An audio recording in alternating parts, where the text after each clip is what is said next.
स्वामी समर्थ. निस्वार्थ भक्तीने स्वामींना कसे जिंकता येईल याकडे तुम्ही जास्त लक्ष दिले पाहिजे.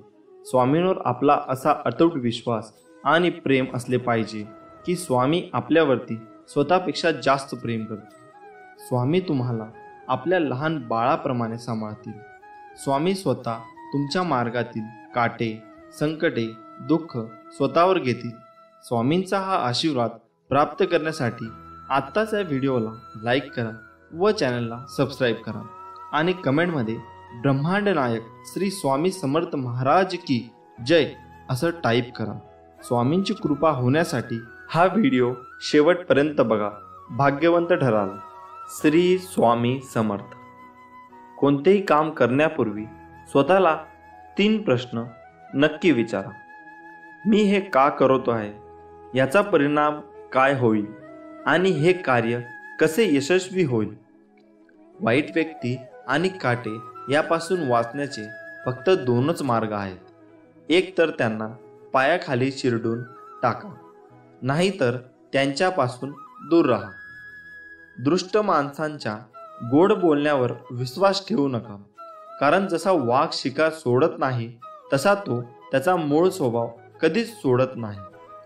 ज्या लोकांचा स्वभाव आवश्यकतेपेक्षा जास्त साधा, सरळ आणि सहज असतो त्यांना आयुष्यात अडचणींचा सामना करावा लागतो. धूर्त आणि लोभी लोक यांच्या स्वभावाचा गैरफायदा घेऊ शकतात. अशा लोकांना दुर्बळ समजले जाते. अनावश्यक स्वरूपात या लोकांना प्रताडना सहन करावी लागते. शत्रूंकडून गोड वागणूक दिली गेली तर तो दोषमुक्त आहे हे समजले जाऊ नये. दुधात मिसळलेले पाणी देखील दूध बनते. त्याचप्रकारे आपण चांगल्या लोकांबरोबरही मैत्री करून चांगले होऊ शकतो. म्हणूनच आपण चांगल्या लोकांसंगे मैत्री केली पाहिजे.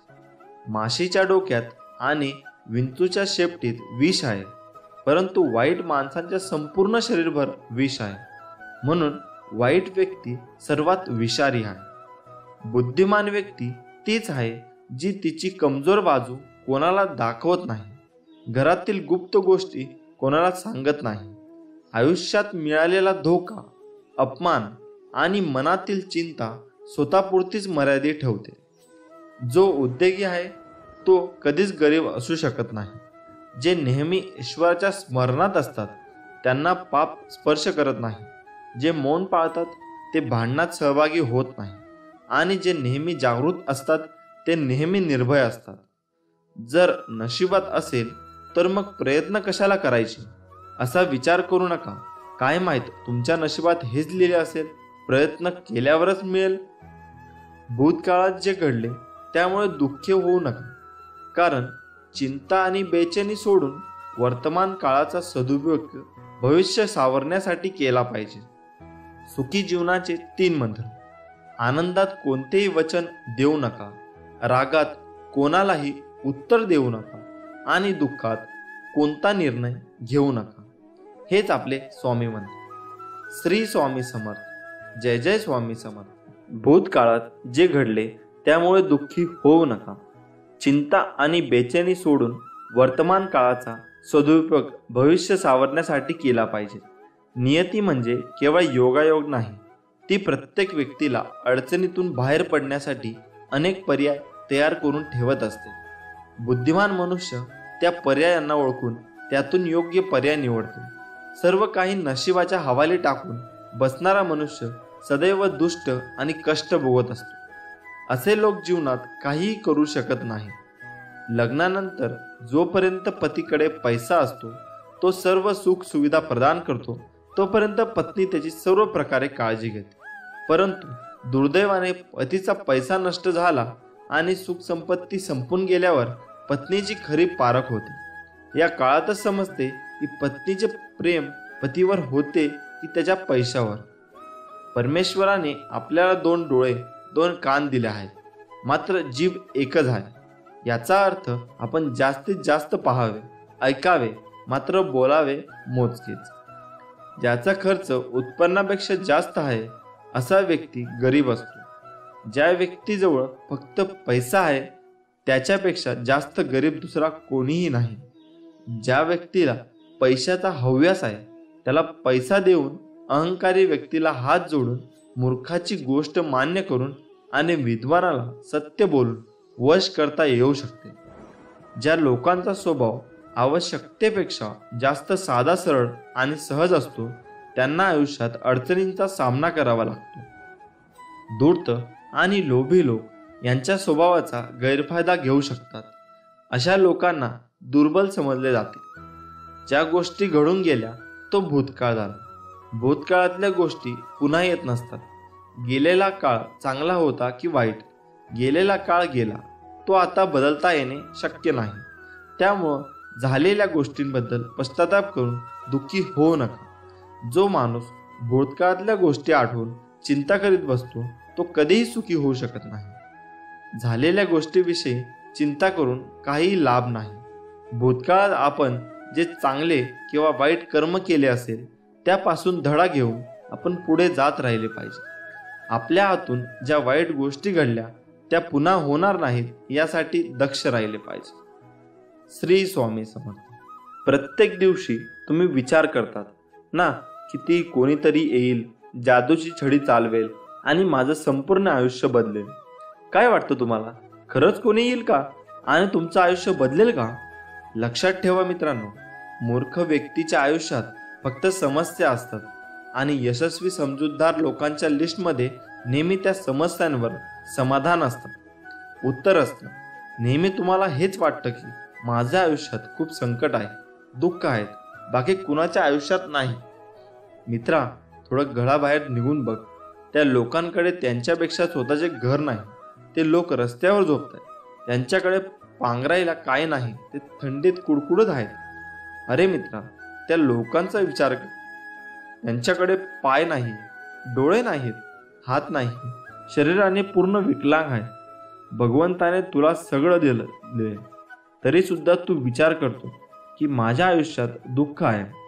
बॉडी सगळ्यांना चांगले पाहिजे, पण जिम जाण्याची तुमची इच्छा होत नाही, कारण त्यात तुमच्या शरीराला कष्ट घ्यावे लागतील ना. आणि तुम्हाला कष्ट करायला तर प्रॉब्लेम आहेत. तुमचा प्रॉब्लेम काय आहे माहिती? तुम्हाला आयुष्यात कुठेही प्रकारचे कष्ट करायचे नाहीत, शरीराला तकदीर द्यायचे नाही आणि आयुष्यात मोठं व्हायचं. अरे मित्रा, स्टीव्ह जॉब्स सुद्धा कारणे देऊ शकला असता, कारण लहानपणी त्याच्या आईवडिलांनी त्याला पुन्हा दुसऱ्याकडे देऊन टाकलं होतं. पण त्याने कुठल्याही कारण नाही दिलं आणि त्यांच्या जीवनातून पुढे जात राहिला.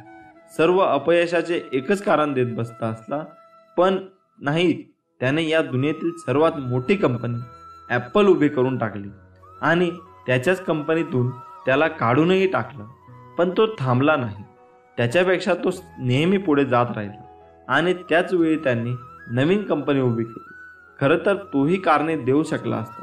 कॅन्सरसारख्या रोगाने ग्रस्त असूनही तो पुढे जात राहिला.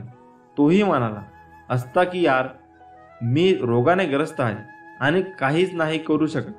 पण नाही, तो थांबला नाही आणि पुढे जात राहिला, काम करत राहिला आणि ॲपलसारख्या कंपनीला त्याने दुनियामध्ये सर्वश्रेष्ठ कंपनी बनवून त्याचे 100% त्याने दिले. संकट प्रत्येका व्यक्तीच्या आयुष्यात येतं, पण जिंकतो तोच ज्याच्या संकटांना सामोरे जातो, लढतो, पुन्हा जोमाने तयारी करतो. नाहीतर कारणे देणारे फक्त कारण देत राहतात. आता तू स्वतःला विचारायचं की तुला संकटांना, तुझ्या दुःखांना समोर जायचे की असं हार मानून कारणे देत राहायचे. आयुष्यात काहीही नाही करायचं आहे. हार मानून शांत बसणाऱ्या लोकांना ही दुनिया विचारत नाही, त्यांची इज्जतही नाही करत. एकटा रेसमध्ये धावण्यापेक्षा ना हजारो लोकांच्या रेसमध्ये धाव आणि हरवूनही गेलात ना, तुम्हाला तुमची अवकात तर समजेल. तुम्ही काय करू शकता, काय नाही करू शकत.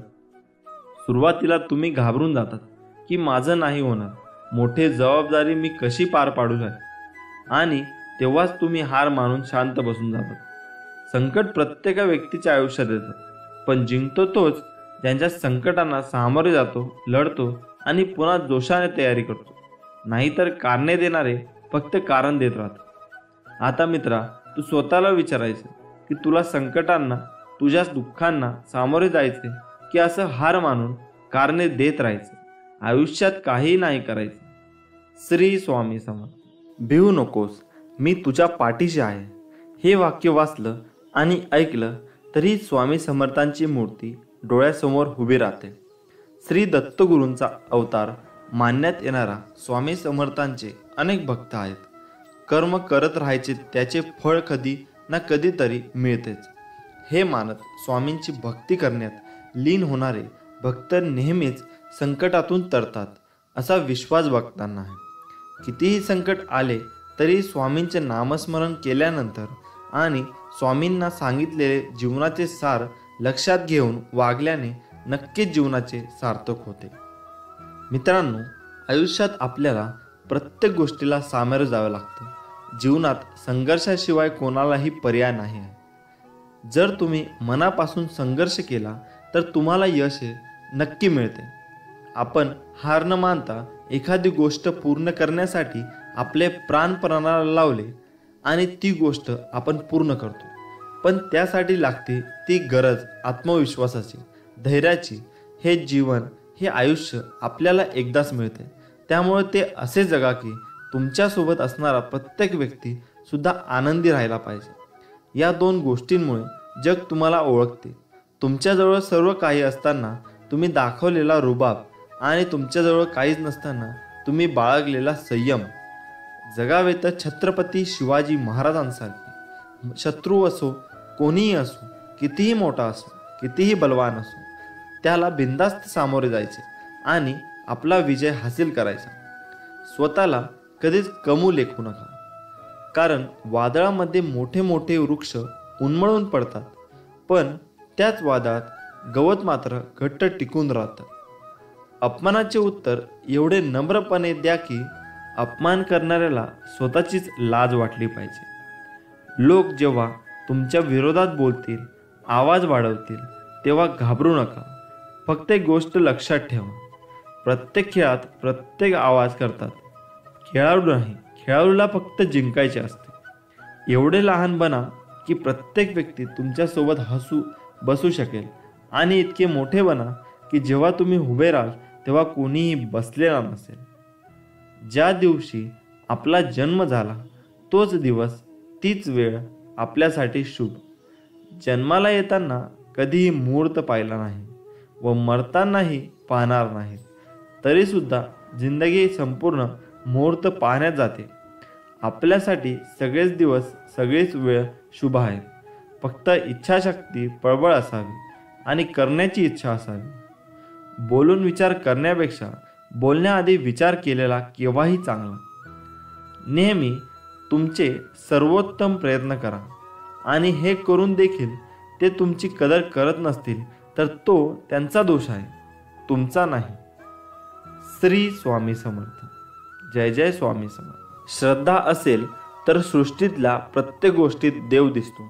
पाण्याला बंद घातला तर ते संत होते आणि मनाला बांध घातला तर तो संत होतो. देवाकडे माझे दुर्भाग्य कमी कर अशी मागणी करण्यापेक्षा मला ते कष्ट सहनीय करण्याची ताकद दे असे म्हणा. गरुडासारखे उडता येत नाही म्हणून चिमणी कधी उडायचे सोडत नाही. चांगली तथ्य, चांगली व्यक्ती, चांगले दिवस यांची किंमत वेळ निघून गेल्यावर समजते.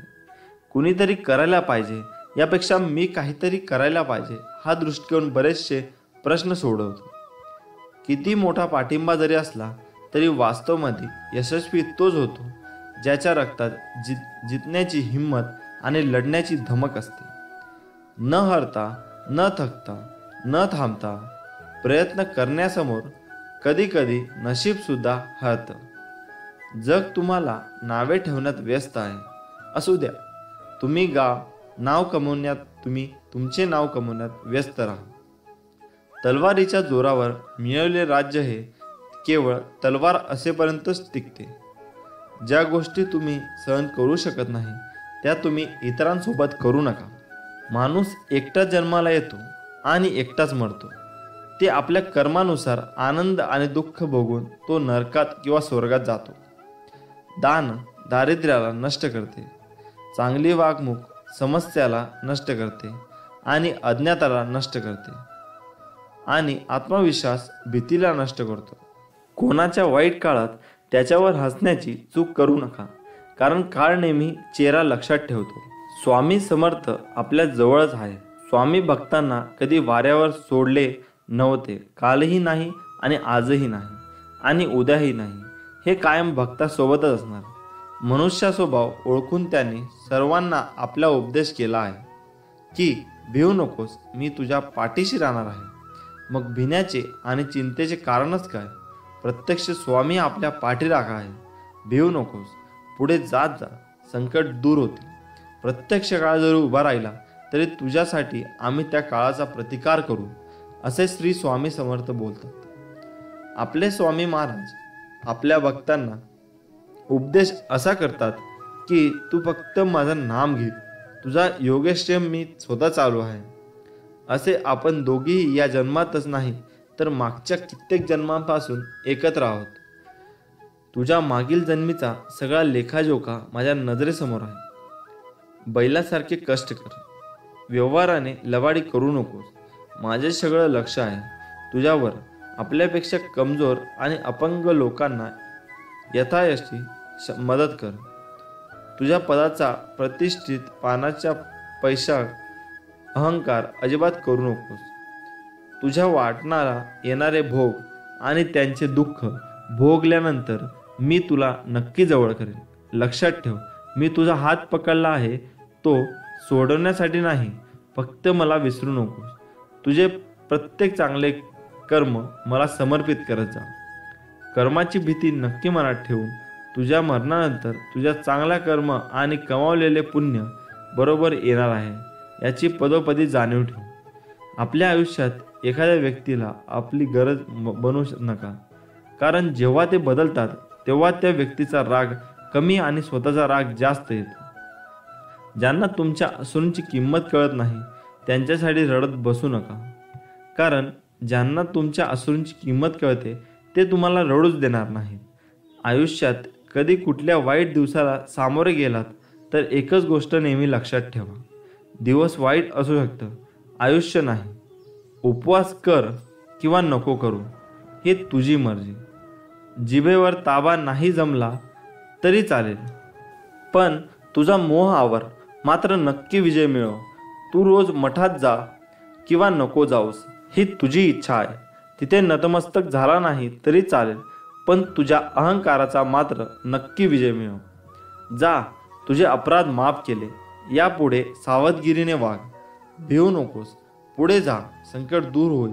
प्रत्यक्ष काळ तरी तेथे आला तरी तुझ्यासाठी आम्ही त्याचा प्रतिकार करू. श्री स्वामी समर्थ आपल्या जवळच आहे. स्वामी भक्तांना कधी वाऱ्यावर सोडले नव्हते. कालही नाही, आजही नाही आणि उद्याही नाही. हे कायम भक्तासोबतच असणार.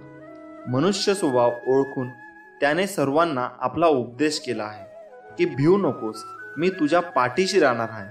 मग भिण्याचे आणि चिंतेचे कारणच काय? प्रत्यक्ष स्वामी आपल्या पाठीराखा आहे. भिवू नकोस, पुढे जात जा, संकट दूर होईल. प्रत्यक्ष काळ जरी उभा राहिला तरी तुझ्यासाठी आम्ही त्या काळाचा प्रतिकार करू, असे श्री स्वामी समर्थांचे बोल आहे. स्वामी बोलतात, सुखासाठी कुणापुढे हात पसरू नका. वेळ जाईल त्यापेक्षा दुःखाशी 2 हात करा. चांगली वेळ निश्चित येईल. मनुष्य जन्म मिळतोय एकदा. कोणाला आपले करायचे तर हृदयात करा, केवळ मुखाने नाही. कोणावर राग व्यक्त करायचा असेल तर मुखाने करा, हृदयाने नाही. कारण ज्या दोराला गाठ नसते तो दोरा सहज सुईतून प्रवेश करतो. या जन्मावर, या जीवनावर खूप प्रेम करावे. हो, जीवनावरच म्हटलंय मी, कारण जीवन हे खूप सुंदर आहे आणि महत्त्वपूर्ण सुद्धा. त्या तुमच्यासाठी आणि तुमच्या प्रियजनांसाठी. जर तुम्ही देवाकडे काही मागितल्यावर मिळाले नाही तर त्यांच्यावर रागवू नका, कारण देव तुम्हाला जे आवडेल ते देत नाही. त्याऐवजी ते तुमच्यासाठी जे चांगले आहे ते देतात. जीवन कोणासाठी थांबत नाही, फक्त जीवन जगण्याची कारण बदलतात. सर्वच प्रश्न सुटत नाही. काही प्रश्न सोडून दिले की आपोआप सुटतात. जीवनात 2च मित्र कमवा. एक श्रीकृष्णासारखा, जो तुमच्यासाठी युद्ध न करताही तुम्हाला विजयी करेल, आणि दुसरा कर्णासारखा, जो तुम्ही चुकीचे असतानाही तुमच्यासाठी युद्ध करेल. जीवन म्हणजे पत्त्यांचा खेळ. चांगली पाने मिळणे आपल्या हातात नसते, पण मिळालेल्या पानांवर चांगला डाव खेळणे यावर आपले यश अवलंबून असते. जीवनात वेळ कशी असो, वाईट किंवा चांगली, ती नक्कीच बदलते. पण चांगल्या वेळेत वाईट काम करू नका, जेणेकरून वाईट वेळेत लोक सोडून जातात. आयुष्यात काय करायचे हे ठरवण्यात वेळ वाया घालू नका, नाहीतर तुम्ही काय करायचे हे तीच वेळ ठरवेल. प्रत्येक माणसाच्या आयुष्यात नकारात्मक विचार येणे निश्चितच असते, पण त्या विचारांना तो किती महत्त्व देतो हे त्या माणसावर अवलंबून असते. आपल्या अपेक्षा आणि मोह हेच आपल्या दुःखाचे सर्वात मोठे कारण आहे. जर आपण आपले मन आपल्या ताब्यात ठेवले नाही, तर तेच मन आपल्या शत्रूप्रमाणे कार्य करू लागते. आयुष्यात दुःख कवटाळून बसू नका, ते विसरा आणि सदैव हसत राहा, हसमुख राहा. बाकी सर्व टेन्शन सोडून द्या आणि श्री स्वामी समर्थांचे गुणगान करा. श्री स्वामी समर्थ. असे मानले जाते की गीता हा एकमेव धर्मग्रंथ आहे जो माणसाला खऱ्या अर्थाने जीवन जगायला शिकवतो. गीतेतून माणसाला जीवनातील धर्म, कर्म आणि प्रेमाचे धडे देण्यात आले आहेत. भागवत गीतेचे ज्ञान मानवी जीवन आणि जीवनानंतरचे जीवन या दोन्हींसाठी खूप उपयुक्त मानले गेले आहे. असे म्हटले जाते की गीता हे जीवनाचे संपूर्ण तत्वज्ञान आहे. गीतेतील तत्वज्ञाने पालन करणारी व्यक्ती सर्वश्रेष्ठ असते. गीतेत श्रीकृष्णाने दुःखाला सर्वात चांगला मित्र म्हटले आहे. त्याचे कारण देखील गीतेत देण्यात आले आहे. आज देखील अनेक लोक गीतेतील शिकवण अंगीकारून जीवन जगत आहे. गीतेतील शिकवण अंगीकारल्यानंतर जीवन होते अशी भक्तांची श्रद्धा आहे. गीतेमध्ये श्रीकृष्णाने दुःख हे माणसाचा सर्वात चांगला मित्र म्हणून वर्णन केले आहे, कारण दुःख तुम्हाला भगवंताचा शोध घेऊन देते. प्रत्येक माणसाच्या आयुष्यात नकारात्मक विचार येणे निश्चितच असते, पण त्या विचारांना तो किती महत्त्व देतो हे त्या माणसावर अवलंबून असते. गीतेनुसार सर्वात समजूतदार आणि स्थिर मनाचा माणूस तो आहे जो यशाचा गर्व करत नाही आणि अपयशाने दुःखी होत नाही. श्रीकृष्ण म्हणतात की फक्त भित्रे आणि दुर्लभ लोकच गोष्टी नशिबावर सोडतात, पण जे बलवान आणि आत्मविश्वासी असतात ते कधीही नशिबावर अवलंबून नसतात. गीतेनुसार केवळ दिखावा करण्यासाठी चांगले होऊ नका, कारण देव तुम्हाला बाहेरून आणि आतूनही ओळखतो. कोणाच्या सोबत चालल्याने ना आनंद मिळतो ना ध्येय. म्हणूनच माणसाने नेहमी आपल्या कर्मावर विश्वास ठेवून एकटे चालले पाहिजे. तुम्ही जर स्वतःच्या नजरेत योग्य असाल तर लोकांच्या नजराकडे लक्ष देऊ नका, कारण लोकांच्या नजरा गरजेतून बदलत असतात. जर का आपण बघितलेली स्वप्न पूर्ण होत नसतील तर आपण आपल्या कामाची पद्धत बदलावी. आपले तत्व नाही, कारण झाडे ही नेहमी आपली पानं बदलतात, मूळ नाही. मानवाच्या विनाशाची काही प्रमुख कारणे आहेत: काम, क्रोध, लोभ, निद्रा, भय, आळस, आपण कमावलेले नाव, ऐश्वर्य, धनप्रतिष्ठा हे सर्व अहंकारामुळे गमावण्याची वेळ येत असते. रागामुळे माणसाची मती भ्रष्ट होते, तो मूर्ख होतो. मूर्ख माणसाच्या बुद्धीचाही काही उपयोग होत नाही. बुद्धीचाही नाश झाल्यानंतर आपोआपच मनुष्य स्वतःच्या नाशाला कारणीभूत ठरतो. त्यामुळे केवळ रागाच्या भरात हातातून साऱ्या गोष्टी गमावण्याआधीच रागावर नियंत्रण ठेवायला शिका, म्हणजे विनाश टाळता येईल. स्वतःला सुखी ठेवायचे असेल तर कधीही इतरांना दुःख देण्याचे पाप डोक्यावर घेऊ नका. आपल्या अपेक्षा आणि मोह हेच आपल्या दुःखाचे सर्वात मोठे कारण आहे. जर आपण आपले मन आपल्या ताब्यात ठेवले नाही तर तेच मन आपल्या शत्रूप्रमाणे कार्य करू लागते. या सृष्टीत जे काही घडते ते आपल्या चांगल्यासाठीच घडत असते. हे ज्याला समजले तो कधीही नशिबाला दोष देत नाही आणि देवाकडे तक्रार करत बसत नाही. माणसाच्या इच्छा पूर्ण होत नाही तेव्हा क्रोध वाढतो आणि इच्छा पूर्ण होतात तेव्हा लोभ. ध्येय ठेवाल तर आयुष्यातील सर्व लढाया जिंकू शकाल, अगदी आपल्या स्वकीय विरुद्ध सुद्धा. फक्त आपल्या परमेश्वरावर विश्वास ठेवा, जसा अर्जुनाने कृष्णावर ठेवला होता. श्री स्वामी समर्थ उपदेश असे आहे. श्री स्वामी समर्थ. जय जय स्वामी समर्थ. उपवास तपासाचे अवडंबर माजून देवाची मर्जी मिळवता येत नाही. देवाला भक्ताच्या मनातले अंतरातले भाव हे अपसुक समजतात. त्यासाठी लौकिक गाजावाजा कशाला. जैसे बीज मनात असे तसे फळ आपल्याला मिळते. शिवशंकर शंभू. आपले स्वामी महाराज आपल्या भक्तांना उपदेश असा करतात की तू फक्त माझं नाम घे, तुझा योगक्षेम मी स्वतः चालू आहे. अरे, आपण दोघे या जन्मातच नाही तर मागच्या कित्येक जन्मापासून एकत्र आहोत. तुझ्या मागील जन्मीचा सगळा लेखाजोखा माझ्या नजरेसमोर आहे. पहिल्यासारखी कष्ट कर, व्यवहारात लवाडी करू नकोस. माझे सगळं लक्ष आहे तुझ्यावर. आपल्यापेक्षा कमजोर आणि अपंग लोकांनाही यथाशक्ती मदत कर आणि मुखात केवळ माझे नाम घे. श्री स्वामी समर्थ. जय जय स्वामी समर्थ. मी कायम तुझ्या पाठीशी राहीन. व्हिडिओ आवडला असेल तर व्हिडिओला नक्की लाईक करा आणि चॅनलला सबस्क्राईब करा.